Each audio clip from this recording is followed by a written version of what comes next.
These two cops thought they could humiliate a black woman just because they wore badges. They mocked her, insulted her, and arrested her without cause. But when they found out who her husband was, it left them completely destroyed. This story serves as a harsh reminder of how deeply racism still runs, and what happens when justice catches up with it. The story begins with two police officers patrolling a quiet suburban area. They spot a black woman walking out of a high-end store with a shopping bag in hand. Without a second thought, they assume the worst. She couldn't possibly afford anything from such an expensive place. They thought. Their prejudice takes over, and they decide to confront her. Calm and confident, the woman tries to explain that she had just purchased a gift for her husband. But the officers don't care. They begin to interrogate her, their questions laced with hostility. "Are you sure this isn't stolen?" one of them sneers, pointing at the bag. The woman stays composed, firmly insisting that she has her receipt. Yet her dignity and composure seem to irritate them even more. What starts as questioning quickly escalates into outright hostility. The officers demand her ID, speaking to her as though she's a criminal. "People like you don't belong here," one of them mutters under his breath. The other chuckles, making a remark about how she must have used someone else's credit card. Despite the blatant racism, the woman doesn't lose her temper. Instead, she calmly hands over her ID and the receipt, thinking this will clear things up. But it doesn't. The officers accuse her of forging the receipt. They tell her she's acting suspicious and accuse her of loitering. She tries to reason with them, but it's no use. They've already made up their minds. Their authority blinds them, and their hatred fuels their actions. One of the cops steps closer, towering over her, trying to intimidate her. Suddenly, the situation spirals out of control. The officers decide to arrest her, claiming she's resisting their investigation. They grab her arms roughly, ignoring her protests and the stunned looks from bystanders who have gathered to watch. The woman doesn't fight back, knowing any resistance could escalate the situation further. She remains silent as they handcuff her, but inside, she's seething with anger and humiliation.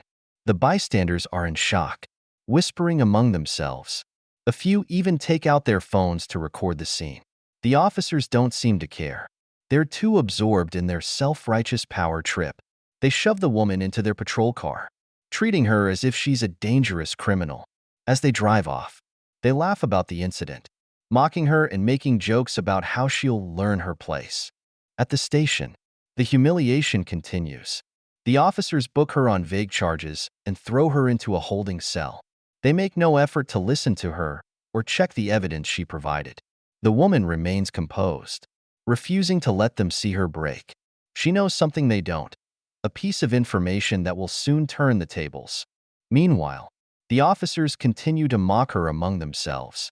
They joke about how she probably won't even have anyone to call for bail. Their racism blinds them to reality. They don't even consider the possibility that they've just made a colossal mistake. The woman finally makes her one phone call. She dials a number with steady hands and speaks calmly, simply saying, "I've been arrested." On the other end of the line, her husband, the police chief, listens in silence. His anger grows with every word she says, but he remains calm. He thanks her for the call and tells her to wait. Back at the station, the officers are still laughing when a commanding voice cuts through the room. It's the police chief, her husband, standing in full uniform. His face is a mixture of rage and disbelief.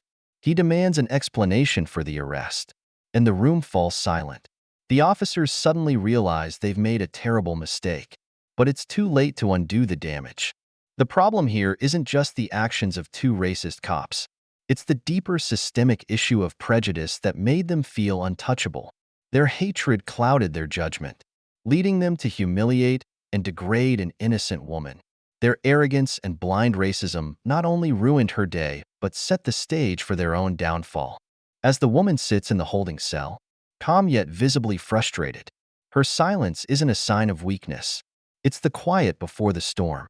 Meanwhile, the two officers responsible for her arrest feel a false sense of accomplishment.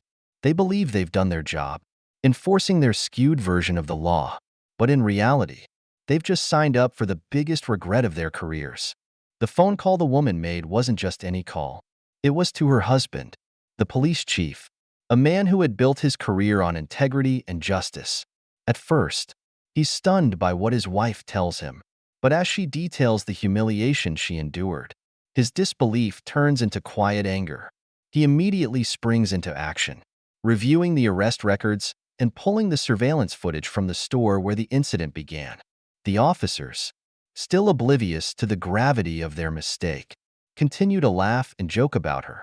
They swap racially charged comments, completely unaware that their every word is being monitored by the very person who holds their careers in his hands.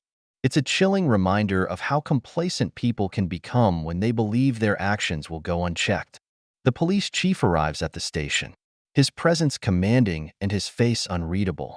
He doesn't make a scene. Instead, he calmly requests to speak with the officers involved. They greet him with smug confidence, clearly unaware of the storm brewing. They recount their version of events, omitting their insults and exaggerating the woman's suspicious behavior. They even go as far as to say they were doing the department a favor by getting rid of trouble. As they speak, the police chief listens in silence, letting them dig their own graves. When they finish, he finally speaks. "Is that all? Are you absolutely sure this is the truth?" The room falls silent, and for the first time, the officers seem unsure. There's something about his tone that unnerves them. Still, they double down, insisting they acted appropriately. Without a word, the police chief pulls out his phone and plays the surveillance footage from the store. The recording clearly shows the woman calmly shopping, paying at the counter, and leaving with her bag. There is no theft, no suspicious behavior, just a woman going about her business. The room grows tense as the officers realize their fabricated story is unraveling. But the chief isn't done yet. He pulls out another recording, this one from the station's holding area. It's the audio of the officers making their racist jokes and mocking the woman. The color drains from their faces as they hear their own words played back to them. There's no way to deny it now. They've exposed their hatred in their own voices. The chief's voice is calm but firm as he addresses them. "You didn't just arrest an innocent woman. You abused your power, degraded someone based on her skin color, and shamed this entire department. Your actions go against everything we stand for." The officers try to stammer out excuses, but it's too late. The woman is released from the holding cell, her dignity intact despite the ordeal she's been through. She walks out with her head held high, knowing justice is about to be served. As she reunites with her husband, the two officers are left to face the consequences of their actions. Their smirks are gone, replaced with fear and regret. The story quickly makes headlines. Footage from the store and the station is released to the public, sparking outrage across the nation. Social media erupts with condemnation for the officers and praise for the police chief's swift action.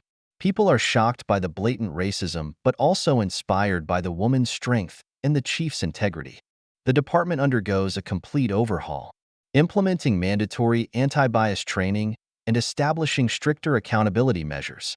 The woman becomes a prominent advocate for racial justice, using her platform to speak out against systemic racism and inspire others to demand change.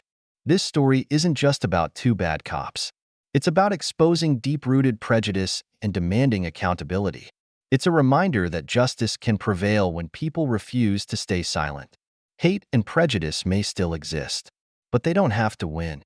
This powerful moment forces everyone to confront uncomfortable truths and challenges society to strive for a more just and equitable future.